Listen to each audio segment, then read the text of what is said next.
आपण समस्तଙ୍କୁ ଆମ channel creative ନ୍ୟୁଜ୍ରେ ସ୍ୱାଗତ। ତେବେ ନିଶ୍ଚିତ ଭାବରେ ବର୍ତ୍ତମାନ ଓଡ଼ିଶାର ହୁଏତ ଚିତ୍ରପଟ ରାଜନୀତି କ୍ଷେତ୍ରରେ ବଦଳିନି। ଅଫିସର ରାଜ ସମାପ୍ତ ହେଇନାହିଁ, ଯଥାମତେ ସରକାର କିଛି ଅଫିସର ଉପରେ ଆକ୍ସନ୍ ନେଉଛନ୍ତି, କିନ୍ତୁ ମାନ୍ୟବର ହାଇକୋର୍ଟ ବିଗତ ଦିନମାନଙ୍କରେ ଯେତେବେଳେ ଯିଏ ବି କୋର୍ଟ ଯାଉଥିଲେ ନିରାଶ ହେଉଥିଲେ, ବର୍ତ୍ତମାନ ଆପଣଙ୍କର କୋର୍ଟ ନିଶ୍ଚିତ ଭାବରେ ଲୋକଙ୍କ ସପକ୍ଷରେ ଅଛନ୍ତି। କାହିଁ କହୁଛି ତ ଟିକେ ଆଇନ ବ୍ୟବସ୍ଥା ମୁଁ କହିଦେବାକୁ ଚାହିଁବି, ତାପରେ ଆପଣ କହିଦେଉଛି ଦୁଇ ଜଣ ଯେଉଁ ସଚିବ ରହିଛନ୍ତି ବିଦ୍ୟାଳୟ ଗଣେଶ ଶିକ୍ଷା ବିଭାଗ ଓ ଉଚ୍ଚଶିକ୍ଷା ବିଭାଗ ସଚିବ, ତାଙ୍କ ନାଁରେ ଆରେଷ୍ଟ ୱାରେଣ୍ଟ ଇସ୍ୟୁ ହୋଇସାରିଛି ମାନ୍ୟବର ହାଇକୋର୍ଟଙ୍କ ପାଖରୁ। ତ ଆରେଷ୍ଟ ୱାରେଣ୍ଟ ଆପଣଙ୍କ ଅନୁପାଳନ ଆପଣ ନିଶ୍ଚିତ ଭାବରେ କରାଯିବ ଯଦି ସେମାନେ ଗୋଟେ ଡେଡ଼ଲାଇନ୍ ବି ଦିଆହେଇଛି 22 ତାରିଖ, ଅର୍ଥାତ୍ ଆଜି 21 କାଲି 22 ତାରିଖ ସୁଦ୍ଧା ସେମାନେ ଅର୍ଡ଼ରକୁ ଏକ୍ଜିକ୍ୟୁଟ୍ ନ କରିବେ, ତାହେଲେ ପୋଲିସ ଆରେଷ୍ଟ କରିକି ହାଇକୋର୍ଟରେ ପ୍ରଡ୍ୟୁସ୍ କରିବ। ମୁଁ ଏଠି କହିଦେବାକୁ ଚାହିଁବି ମାନ୍ୟବର ହାଇକୋର୍ଟଙ୍କର ଯେଉଁମାନେ ଜାଣିନାହାନ୍ତି, ପର୍ଟିକୁଲାରଲି ଗୋଟେ ଫାଷ୍ଟ ଜଣେ ଜଜ୍ ଥିବେ, ସେ ବେଞ୍ଚରେ ଶୁଣାଣି ହୁଏ। ସେ ବେଞ୍ଚ ଯେଉଁ ଆଦେଶ ଦିଅନ୍ତି, ସେ ଆଦେଶକୁ ଯଦି ସରକାର ବା କୌଣସି ପାର୍ଟି ସେ ଯଦି ଗ୍ରହଣ କରିବେ ନାହିଁ, ତାହେଲେ ସେ କ'ଣ କରିବେ ନା ଦୁଇ ଜଣିଆ ଯେଉଁ ଜଜ୍ଙ୍କର ବେଞ୍ଚ ଥାଏ ସେଠି ଅପିଲ୍ କରିବେ, ଏଠି ଶୁଣାଣି ହେବ।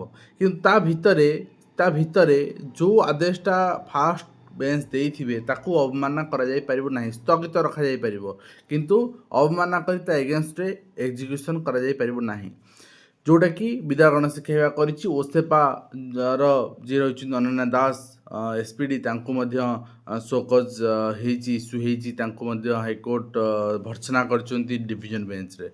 ତ ହୁଏତ ସିଙ୍ଗିଲ୍ ବେଞ୍ଚରେ ହେଇଥିଲେ ଭିନ୍ନ ହୋଇଥାନ୍ତା, ତାଙ୍କୁ ଆରେଷ୍ଟ କରାଯାଇଥାନ୍ତା। କିନ୍ତୁ ଯଦି ତାପରେ ବି ସପୋଜ୍ ଯଦି ଏଇ ଅର୍ଡ଼ରଟା ଏକ୍ଜିକ୍ୟୁସନ୍ ପରେ ସରକାର ମାନିଲେନି ଅର୍ଡ଼ର ଏବଂ ଡିଭିଜନ୍ ବେଞ୍ଚ ଗଲେନି, ଚୁପଚାପ ବସି ପଡ଼ିଲେ, ତାହେଲେ ଯିଏ ପିଟିସନର ତାଙ୍କୁ କଣ୍ଟେମ୍ପ୍ଟ କରିବାକୁ ହୁଏ।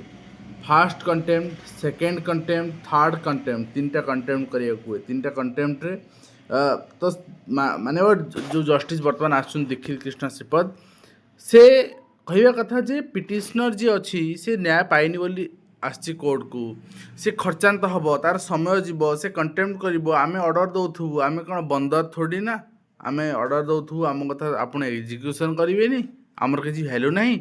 ତ ଭ୍ୟାଲ୍ୟୁ ଯେଉଁ ଅଛି, ଯେଉଁ ପାୱାର ଅଛି, ପାୱାର ୟୁଟିଲାଇଜେସନ୍ କରୁଛନ୍ତି ଆଣ୍ଡ ନିଶ୍ଚିତ ଭାବରେ ଆରେଷ୍ଟ ୱାରେଣ୍ଟ ଇସ୍ୟୁ ହେଇଛି। ବର୍ତ୍ତମାନ ମୁଁ ଆପଣଙ୍କୁ ଦେଖାଇ ଦେବାକୁ ଚାହିଁବି ସେ ଅର୍ଡ଼ର, ଆପଣ ଦେଖି ନିଅନ୍ତୁ। ଗଣେଶ ଶିକ୍ଷା ବିଭାଗ ଉଚ୍ଚଶିକ୍ଷା ବିଭାଗ ସଚିବଙ୍କୁ ହାଇକୋର୍ଟ ଛାଟ ଭର୍ତ୍ସନା କରିଛନ୍ତି, ଆରେଷ୍ଟ ୱାରେଣ୍ଟ ଦେଇଛନ୍ତି, ହେବା ବି ଉଚିତ। କାହିଁକି ନା ଏମାନେ ଅଦାଲତଙ୍କ ନିର୍ଦ୍ଦେଶକୁ ପାଳନ କରୁନାହାନ୍ତି। ଯଦି ଅଦାଲତଙ୍କ ନିର୍ଦ୍ଦେଶକୁ ପାଳନ କରିବାର ନାହିଁ, ତାହେଲେ ଆପଣ ତାକୁ ଚ୍ୟାଲେଞ୍ଜ କରନ୍ତୁ ପ୍ରପର ଫୋରମ୍ରେ, ଠିକ୍ ଅଛି। ତ ଆପଣଙ୍କର ଏମିତି କରିବା ଉଚିତ ନୁହେଁ, ଠିକ୍ ଅଛି। ଏଇଟା ହେଉଛି ଆମର କନଷ୍ଟିଟ୍ୟୁସନକୁ ବି ଗୋଟେ ମାନେ ପକେଟରେ ରଖିଲା ଭଳିଆ ପରିସ୍ଥିତି ଆସିଛି। ଆପଣ ଦେଖିବେ ଏଇଟା ରହିଛି ମାନ୍ୟବର ହାଇକୋର୍ଟଙ୍କ ଅର୍ଡ଼ର, ଯେଉଁଟାକି 16/1 ଆସିଛି। And N Thirumala Nayak IAS secretary government of department school and mass education department, ଏଇଟା ରହିଛି। ତ ଏଠି ଆପଣ ଦେଖିବେ ତାଙ୍କର ଯାହା ଯାହା ରହିଛି କମ୍ପ୍ଲେନ୍ ଷ୍ଟେଜେସ୍ ରହିଛି, ଭାয়োଲେସନ୍ ଅଫ୍ ଅର୍ଡ଼ର ଡେଟେଡ୍ ଏତିକି ସେ ଅନୁସାରେ ଡିସ୍ପୋଜ୍ ଅଫ୍ କରାହେଇଛି ଆପଣଙ୍କର।